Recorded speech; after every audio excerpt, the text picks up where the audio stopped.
موذیوں سے بچنے کی دعا۔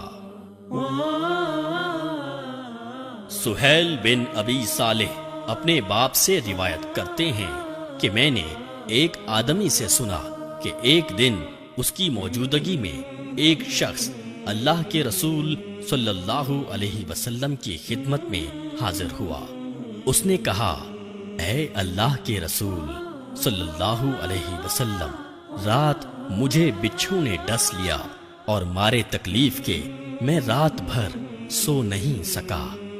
اس پر نبی رحمت صلی اللہ علیہ وسلم نے فرمایا، اگر تم شام کے وقت یہ دعا پڑھ لیتے تو اللہ کے حکم سے بچھو ہرگز تجھے نقصان نہ پہنچا سکتا۔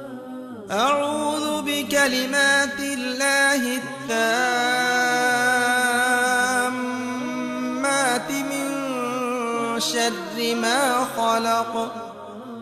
میں اللہ تعالی کے پورے کلمات کے ساتھ پناہ مانگتا ہوں ہر اس چیز کے شر سے جو اس نے پیدا کی ہے۔